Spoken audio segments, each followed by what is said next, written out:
Hello बच्चों, let us read this question. This question says in paper chromatography, और हमारे options हैं option A mobile phase is liquid and stationary phase is solid, option B mobile phase is solid and stationary phase is liquid, option C both phases are solids, option D both phases are liquids. So इस question में हमसे paper chromatography के बारे में पूछा गया है। सो इस क्वेश्चन को सॉल्व करने के लिए जो की कॉन्सेप्ट रिक्वायर्ड है वो है कॉन्सेप्ट ऑफ पेपर क्रोमेटोग्राफी। सो यहाँ पे हम जानते हैं कि क्रोमेटोग्राफी में हमारे पास दो फेजेस होते हैं। एक होता है हमारे पास स्टेशनरी फेज एंड दूसरा होता है हमारे पास मोबाइल फेज। सो यहाँ पे पेपर क्रोमेटोग्राफी जो है वो एक टाइप ऑफ एड्सॉर्प्शन क्रोमेटोग्राफी है। अब यहाँ पे पेपर क्रोमेटोग्राफी के प्रोसेस में हमारे पास जो यहाँ पे स्टेशनरी फेज होता है वो होता है पेपर, यानी कि बेसिकली जो सॉलिड सरफेस है पेपर का वो हमारे पास as a stationary phase act करता है, एंड जो हमारे पास लिक्विड है वो as a mobile phase act करता है।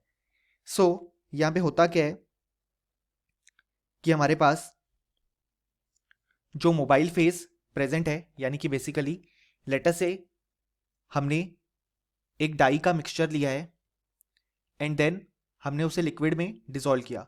सो हमारे पास मोबाइल फेज बन गया।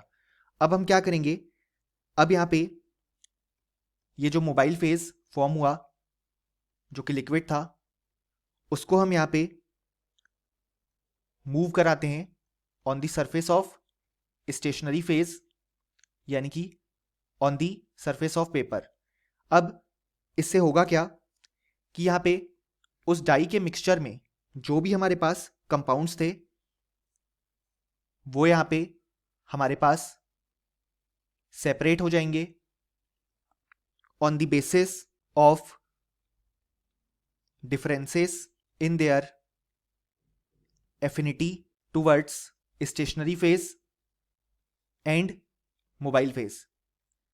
यानी कि बेसिकली हमने यहाँ पे डाई का मिक्सचर लिया, उसे हमने लिक्विड में डिसॉल्व किया और हमारे पास यहाँ पे मोबाइल फेज बन गया। अब उस मोबाइल फेज को हम स्टेशनरी फेज की सरफेस पे पास करते हैं, तो यहाँ पे जो उस डाई मिक्सचर में कंपाउंड्स प्रेजेंट थे वो यहाँ पे सेपरेट हो जाते हैं on the basis of the differences in their affinity towards stationary phase and mobile phase.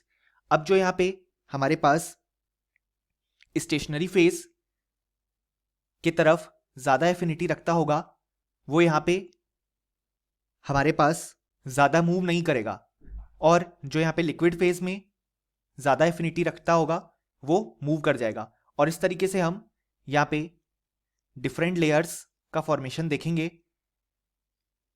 Of the compounds in the mixture, जो कि सेपरेट हुए on the basis of differences in their affinity towards stationary phase and mobile phase. So ये होता है पूरा paper chromatography का process. अब यहाँ पे क्वेश्चन में हमसे मोबाइल फेज और स्टेशनरी फेज की बात की गई है। सो यहाँ पे जो करेक्ट आंसर होगा वो होगा option A, that is mobile phase is liquid and stationary phase is solid, जैसा कि हमने देखा। और option B, C and D incorrect हो जाएंगे। सो फाइनली हमें बोल सकते हैं कि इस क्वेश्चन के लिए हमारे पास जो करेक्ट आंसर आया वो आया option A. Hope you understood it well, best of luck.